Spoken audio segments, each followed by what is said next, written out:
औज़ु बिल्लाहि मिनश्शैतानिर्रजीम बिस्मिल्लाहिर्रहमानिर्रहीम। अच्छा, मैं एक फ़ीचर ऐड किया था, काफ़ी अर्सा पहले ही किया था, उसकी वीडियो वगैरह नहीं बना सका मैं। तो ये वेब बेस्ड जो सॉफ्टवेयर हमारा उसका उसमें फ़ीचर है रिसीवेबल एजिंग के लिहाज से। अब हमने एक तो रिसीवेबल जो जो इंस्टॉलमेंट सेल होती है उसको हमने सेपरेट रखा हुआ है, और जो क्रेडिट सेल यानी होल सेल वाला रिसीवेबल की रिपोर्ट्स हैं उसको हमने सेपरेट रखा हुआ है, क्योंकि टोटली दोनों बिज़नेस की terms and condition totally different हैं। तो हमने उसको अलग से रखा हुआ है, उसके अलग से रखा हुआ है, ठीक है। अब मैं आपको होल सेल वाला जो रिसीवेबल एजिंग है उसके लिहाज से मैं बात कर रहा हूँ कि हम ये फ़ीचर कैसे वर्क करता है और कैसे हम इसको यूज़ कर सकते हैं। तो इस लिहाज से मैं आज आपको बताने जा रहा हूँ। अच्छा, इसका तरीका ये है कि आप ब्रांच के यूज़र से भी लॉगिन हो सकते हैं या हेड ऑफिस के यूज़र से। ब्रांच के यूज़र से मैं लॉगिन हूँ इस वक्त, सेटअप में आऊँगा मैं। और इसमें जो दो चीज़ें मेन होती हैं आपकी, एक तो पेमेंट टर्म्स आप डिफ़ाइन कर रहे होते हैं, और उसके उसके अलावा उस पेमेंट टर्म को आप इनवाइस जब आप डाल रहे हैं तो वो उस इनवाइस में आप उसको इम्प्लीमेंट कर रहे होते हैं।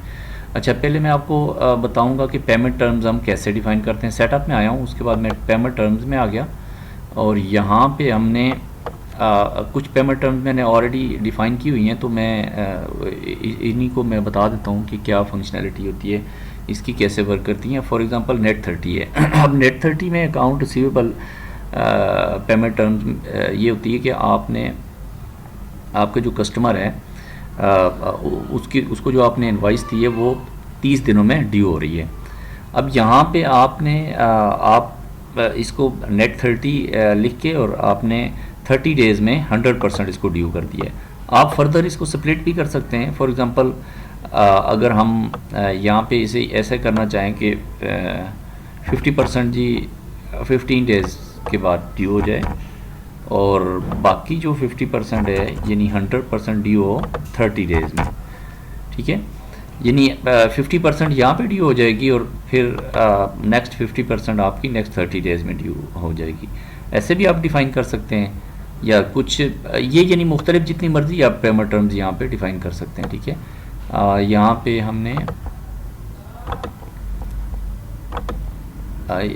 हमने ये 100% ड्यू की है 30 डेज़ में।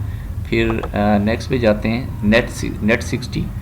नेट 60 का मतलब ये है कि 60 डेज़ में ड्यू हो रही है और 100% ड्यू होगी, ठीक है। इसी तरह ये टर्म्स आप अपने लिहाज से डिफ़ाइन कर सकते हैं। 90 डेज़ में ड्यू हो रही है 100%, और इसके अलावा नेट 30 to 10। अब ये थोड़ी सी टेक्निकल चीज़ है। नेट 30 to 10 का मतलब ये है कि 30 डेज़ में ड्यू हो रही है कस्टमर की तरफ इनवाइस, लेकिन अगर वो 10 दिन में क्लियर करता है तो 2% उसको डिस्काउंट मिलेगा। तो ये पेमेंट टर्म्स हैं, इस तरह आप डिफ़ाइन कर सकते हैं। जो भी आपकी बिज़नेस की लॉजिक है, जो जिस तरह की आप पेमेंट टर्म डिफ़ाइन करना चाहें यहाँ पे कर सकते हैं, ठीक है। जिस तरह 60 to 30, मतलब इसका भी मतलब यही है कि अगर कोई 60 डेज़ की इनवाइस है, पेमेंट टर्म है, और अगर 30 डेज़ में कोई ड्यू पेमेंट कर रहा है तो 2% उसको डिस्काउंट मिलेगा, ठीक है, इनवाइस पे। ये आप अपने बिज़नेस के लिहाज से आप उसे भी जैसे जो भी आपकी रिक्वायरमेंट बनती है। अब इसी तरह 50% इसकी 30 डेज़ में ड्यू कर रहे हैं, और नेक्स्ट 50% इसकी नेक्स्ट 30 डेज़ में ड्यू कर रहे हैं। तो ये टर्म्स हैं, आप अपनी बिज़नेस के लिहाज से जैसे मर्ज़ी इसको डिफ़ाइन कर लें। अब इनको मैं इम्प्लीमेंट करके आपको दिखाता हूँ। ये यहाँ पे डिफ़ाइन कर लेंगे, उसके बाद हमने जाना है सेल्स में, और सेल इनवाइस में मेरे पास ऑलरेडी मैंने डमी कस्टमर डिफ़ाइन किए हुए हैं, ठीक है। और सेल इनवाइस में आएंगे, यहाँ पे आप क्रेडिट सेल लिखें। मैंने क्रेडिट सेल को सिलेक्ट किया, ठीक है, क्रेडिट सेल, और सेल डेट लिख दी आपने। अब उसके बाद हम कस्टमर डिफ़ाइन सेलेक्ट करते हैं। कस्टमर किया, सेलमैन अपना जो भी सेलमैन आपको सिलेक्ट करना है। फिर हम आइटम सेलेक्ट कर रहे हैं, कौन सी हम उसे दे रहे हैं, कोई भी आइटम टेस्टिंग के लिए ही करनी है। तो क्वांटिटी इसकी मैंने 1 कर दी है ये। अब हम टर्म पे आते हैं। फॉर एग्ज़ाम्पल मैं इसे नेट 30 देता हूँ। नेट 30 नेट 30 वाली पेमेंट टर्म में लगा रहा हूँ इसके। तो इस पे उसके बाद नेट 30 को सिलेक्ट करने के बाद मैंने इसको स्केड्यूल किया, स्केड्यूल पे क्लिक किया। अब इसने बता दिया जी कि जो नेट 30 दिनों के बाद इसकी ये जो 45,300 जो अमाउंट बनती है वो यानी 17 दिसंबर 2023 को 30 दिन इसके पूरे हो जाएंगे और ये टोटल अमाउंट ड्यू होगी। अगर इसके बाद वो आपको पेमेंट नहीं करता तो वो ज़ाहिर है उसको ओवर ड्यू में वो ले जाएगा। वो फिर आपको मैं रिसीवेबल एजिंग की भी रिपोर्ट दिखाऊंगा इसके बाद। अच्छा, अब डिफरेंट टर्म्स अप्लाई करके देखते हैं। फॉर एग्जांपल मैं इसको नेट 30 पे करता हूँ, और सॉरी नेट 60 पे करता हूँ, फिर स्केड्यूल करता हूँ। तो इसने 16 जनवरी को कर दी, इसने मतलब नेक्स्ट 60 डेज़ के बाद उसको आपने इसने उसे ड्यू किया, ठीक है। और इसके बाद मैं फॉर एग्ज़ाम्पल मैं इसको करता हूँ स्केड्यूल पेमेंट, ये आपको ये 30 डेज़ में करेगा। मैं ये दूसरी सिलेक्ट करना चाह रहा था, शायद 90 डेज़ हाफ पेमेंट में करना चाह रहा था उसमें। 90 डेज़ के बाद ड्यू हो रही है। एक मिनट, शायद इसमें मैंने सेपरेट किया हुआ है ऐसे। हाँ, ये मैं दिखाना चाह रहा था आपको कि अब 50% जो है ना, ये 60 नेट 60 to 30 को दो पार्ट्स में किया हुआ है। यानी 30 डेज़ की हाफ पेमेंट 30 डेज़ में ड्यू होगी और हाफ पेमेंट नेक्स्ट 30 डेज़ में ड्यू होगी, ठीक है।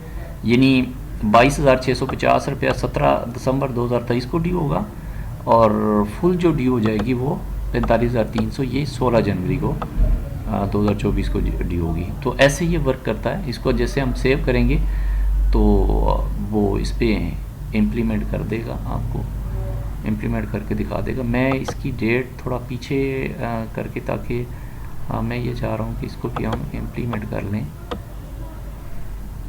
हमें रिज़ल्ट आ जाए। इसको मैं करता हूँ 10वां महीना और 15। अब यहाँ पे मैं सिलेक्ट करता हूँ स्केड्यूल किया, ठीक है। अब इसने 14 नवंबर को एक ड्यू की और एक 14 दिसंबर के ड्यू की है, ठीक है। अब ये 22,650 रुपया ड्यू कर दिया है 14 नवंबर को। यानी इसका मतलब ये हुआ कि अभी ये एक इसकी पेमेंट ड्यू हो जाएगी, ठीक है। मैं इसको ज़्यादा बेहतर ये कि हम इसको नया कस्टमर डिफ़ाइन करते हैं ताकि कोई कन्फ्यूजन, क्योंकि ऑलरेडी इसमें एक एंट्री हुई है तो ये कंफ्यूज करेगी। मैं नया कस्टमर करके इस ये वाली टर्म जो है ना अप्लाई करते हैं ताकि आपको क्लियर हो। फॉर एग्ज़ाम्पल कोई भी कस्टमर मैंने ले लिया, अब इसकी इनवॉइस डालते हैं।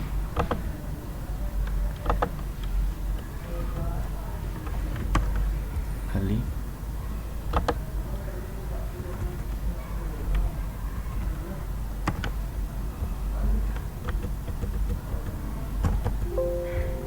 यहाँ पे मैं पेमेंट टर्म से दे रहा हूँ, स्केड्यूल किया। हाँ सॉरी, मैं डेट असल में यहाँ पे हमने पिछली देनी है 15/10/23। अब हम इसको दोबारा से सिलेक्ट करेंगे, इसको स्केड्यूल किया। देखिए अब ये 14 नवंबर की इसने ड्यू कर दिया। इसको हम करते हैं सेव, ओके। अब हम इसको चेक कर लेते हैं।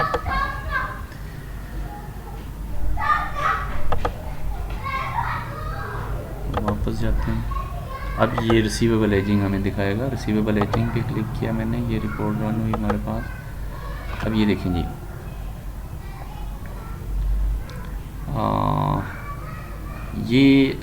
ये जो हसन ट्रेडर्स है पहले वाला कस्टमर, जो अभी हमने सिनेरियो लिया है, पहले मैं वो दिखाता हूँ आपको। ये अली के नाम से जो कस्टमर है हमारा, ठीक है। इसकी तरफ टोटल बैलेंस है हमारा 25,400 और ड्यू जो है अभी तक ड्यू हुआ है हमारा 12,700। उसकी वजह ये है कि मैंने आपको बताया था कि ये 14 नवंबर की एक ड्यू हाफ पेमेंट इसकी ड्यू हुई है, तो इसने 30 डेज़ में इसको ड्यू कर दिया, ठीक है। और इसी तरह हमारे पास ये वाला जो उस्मान कस्टमर है, इसकी एक इनवाइस है, इसकी ओवर ड्यू हो गई है, यानी ये 120 डेज से भी ओवर चली गई है, तो इस वजह से ये ओवर ड्यू में उसने ये 25,400 कर दिया है। तो इस तरह ये